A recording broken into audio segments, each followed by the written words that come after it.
اور ان کی قیادت ان سے ملنے جا رہی ہے. دیگر جو جیلوں میں قید لوگ ہیں ان سے قیادت ملنے جا رہی ہے، لیکن ان کا معاملہ تو بہت ہی عجیب ہے کہ یہ ان کے ساتھ کیا جا رہا ہے. اس کے علاوہ فرحان ملک کا معاملہ دیکھ لیجیے آپ.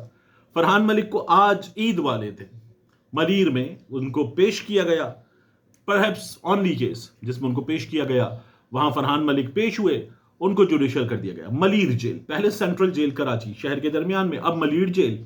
فرحان ملک کو جوڈیشل کر دیا گیا، مزید ریمانڈ نہیں دیا گیا. یعنی ایف آئی اے نے گرفتار کیا کہ ان کی سٹوریز میں پرابلم ہے، ان کے کانٹینٹ میں پرابلم ہے. پھر اس کے بعد جب کچھ نہیں ثابت کر سکے تو کہنے لگے کال سینٹر کا مالک ہے. تو آپ کے پاس کچھ تھا ہی نہیں. آپ کو کہا گیا تھا بندے کو اندر رکھنا ہے، آپ نے کہا کال سینٹر کا مالک ہے. جب وہ ختم ہو گیا تو آپ نے کہا کال سینٹر کا مالک ہے. اب وہ بھی ختم ہو گیا اور کہا کچھ نہیں نکال سکے آپ، مزید ریمانڈ نہیں مل رہا آپ کو، تو جیل بھیج رہے ہیں. آپ جب جیل بھیج رہے ہیں تو دیکھیں، ہو سکتا ہے تھوڑی دیر میں ہمارے پاس پھر خبر آئے کہ فرحان ملک جو ہے وہ اب کسی اور کیس میں نکل آئے. ہو سکتا ہے کہ وہ ابھینندن کا ایک ساتھی بن جائے، کسی اور چیز میں آ جائے، کچھ نہ کچھ نیا ڈال دیا جائے فرحان ملک پر. تو یہ فرحان ملک کے ساتھ ایک ممکنہ چیز ہمیں نظر آ رہی ہے. یہ صرف فرحان ملک کے ساتھ نہیں ہے، ہمارے ایسے صحافی، ایسے تجزیہ کار جو اس وقت قوت نافذہ کی زبان بولتے ہیں، بلکہ قوت نافذہ کی جانب سے ان کے ارادوں کا اعلان کرتے ہیں، وہ یہ بتا رہے ہیں کہ عید کے بعد آپ دیکھیں گے محسن نقوی کو نیا ٹاسک دے دیا گیا ہے. منا صحافی بھی یہ بتا رہا ہے، منا صحافی کہہ رہا ہے محسن نقوی کو ٹاسک دے دیا گیا ہے کہ عید کے بعد بندے اٹھائے جائیں گے، دھڑا دھڑ اٹھائے جائیں گے، کسی کو نہیں چھوڑا جائے گا. پیکا ہوا، صحافت ہوئی، سوشل میڈیا ہوا، کہیں نہیں چھوڑا جائے گا. اور بہت ہو گیا، بہت ہو گیا تو اب یہ کیا جائے گا. تو آج بھی میں دیکھ رہا تھا بلوچستان کے خیبر پختونخوا کے حالات پر تشویش ہے. وہاں کیا ہوا ہے، ہم نے ہارڈ اسٹیٹ بن کر وہاں کیا کیا ہے، اور صحافیوں کے ساتھ، تجزیہ کاروں کے ساتھ، پولیٹیکل ورکرز کے ساتھ، جو ظاہر ہے کہ وہ نہیں کر رہے، جو بلوچستان میں دہشت گرد کر رہے ہیں، وہاں دہشت گرد ہیں، جو خیبر پختونخوا میں دہشت گرد کر رہے ہیں. مگر محسن نقوی کو وزیر داخلہ کو ٹاسک ملا ہے سکھانے کا کہ ان لوگوں کے ساتھ کیا کرنا ہے. تو عید کے بعد دھڑا دھڑ کام دکھایا جائے گا. منا صافی یہ بھی کہہ رہا تھا کہ کچھ لوگوں کی ابھی کہیں ملاقات ہوئی ہے، اور جہاں ملاقات ہوئی ہے دو پیارے لوگوں کی بقول منا صحافی، تو وہاں پر یہ کہا گیا کہ جناب دیکھیے ہم آپ سے لڑ نہیں سکتے، ہم کیا کریں، ہم مجبور ہیں، اور ہم تو آپ سے درخواست کر دیں کہ ختم کریں، عمران خان صاحب کو رہا کر دیں. تو ان سے کہا کہ جی عمران خان کے معاملے پر کوئی بات نہیں ہوگی. یہ فیصلہ ہو گیا کہ عمران خان کے معاملے پر کوئی بات کسی لیول پر نہیں ہوگی، یہ اوپر سے نیچے تک ہر سطح پر متفقہ فیصلہ، یہ بات کی گئی. اور منع صحافی نے یہ بھی بتایا کہ اس کے ساتھ ساتھ یہ بھی فیصلہ ہو گیا ہے کہ عمران خان کو اقتدار میں نہیں آنے دیا جائے گا. یعنی جب یہ بتاتے ہیں نا آپ کہ عمران خان سے اوپر سے نیچے تک یہ فیصلہ ہو گیا کہ کسی سطح پہ کوئی بات چیت نہیں کی جائے گی، تب آپ کہتے ہیں کہ جی یہ تو عدالت میں ہوگا، تو ہمارا تو کوئی کام نہیں ہے، ہمارا کوئی کام نہیں ہے، تو ہم انوالوڈ ہی نہیں ہیں، سیاست سے دور، بہت دور. اور جب یہ پوچھا جاتا ہے کہ جناب یہ بھی فیصلہ ہو گیا ہے کہ عمران خان اب اقتدار میں نہیں آئے گا، نہیں آنے دیا جائے گا، تو یہ کیسے ہوا ہے، تو کہا جاتا ہے آپ کو اس پہ حیرانی کیوں ہے. یعنی یہ وہ صحافی، یہ وہ تجزیہ کار ہیں جو یہ کہہ رہے ہیں کہ اس بات پہ حیرانی کیوں ہے، اس بات پہ حیرانی کیوں ہے کہ عمران خان اقتدار میں نہیں آئے گا.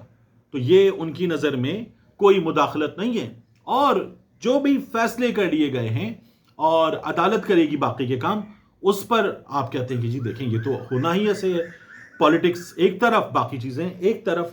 تو یہ ہمارے یہاں کے لوگوں کے دعوے ہیں، بہت ہی عجیب و غریب تمام کی تمام یہ چیزیں ہیں.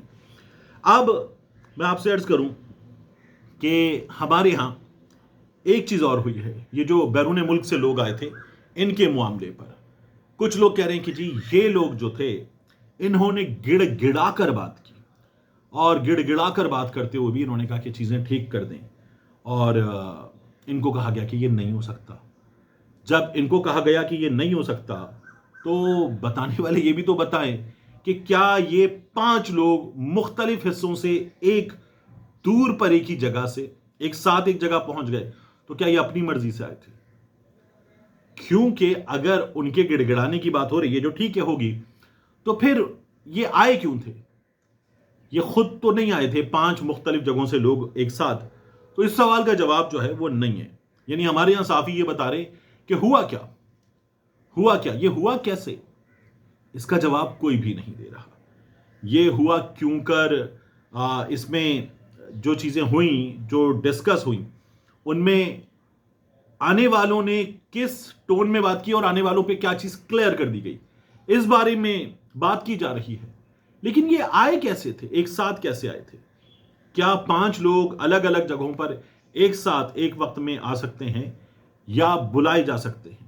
اس بارے میں کوئی بھی بات کرنے پر آمادہ نہیں ہے. تو یہ بڑی دلچسپ صورتحال ہے. اس صورتحال کا ایک مطلب یہ نکالا جا رہا ہے کہ ابھی کچھ چیزیں بدلیں گی اور ان میں تبدیلی ہمیں نظر آئے گی. تو ظاہر ہے کہ اب تک کیونکہ تبدیلی نظر نہیں آئی ہے، اس لیے تبدیلی کے دعوے کرنے والوں سے جو آئے تھے، آ کر مل کر گئے ہیں، اس وقت سوال کیا جا رہا ہے کہ بھائی صاحب کیا آپ پہلے والی چیزوں سے واقف نہیں ہیں جو اب یہ باتیں کر رہے ہیں؟ آخری چیز، سردار اختر مینگل صاحب کا جو لانگ مارچ چل رہا ہے، جو لکھ پاس کے پاس دھرنے پر بیٹھ گیا تھا، ان کے شرکاء نے نماز عید ادا کی، اور جہاں نماز عید ادا کی وہاں مولانا صاحب بتا رہے تھے کہ نبی کریم صلی اللہ علیہ وآلہ وسلم کے دور میں، خلفائے راشدین کے دور میں لاپتہ افراد کا مسئلہ نہیں ہوتا تھا، اب کیوں ہوتا ہے؟ مولانا صاحب بھی بلوچستان کے تھے، وہ یہ سوال کر رہے تھے. اور اس کے بعد ہمارے سامنے خبر یہ ہے کہ اب احتجاجی مظاہرین اور ایف سی کے درمیان جو ہے وہ جھڑپیں ہوئی ہیں، پتھراؤ ہوا ہے، شیلنگ ہوئی ہے. ہم نے ٹائر جلے ہوئے، کچھ آگ لگی ہوئی، دھواں اٹھتا ہوا دیکھا ہے. اور یہ بھی پتہ چلا کہ بعض مقامات پر ہوائی فائرنگ ہوئی یا فائرنگ ہوئی. اس کی تفصیلات ابھی آ رہی ہیں، تو ممکنہ طور پر اگلی ویڈیو میں اس بارے میں بات کریں گے. آپ میں سے بعض لوگوں نے کمنٹس کر کے کہا کہ عید کا موقع ہے، عمران خان صاحب کے موضوع پر، پاکستان کے حالات پر ایک گفتگو لائیو کی طرح رکھی جائے اور اس میں ہم سوال جواب کریں، بات چیت کریں، اور آپ مجھ سے بھی اگر کچھ پوچھنا چاہتے ہیں تو وہ پوچھا جا سکے.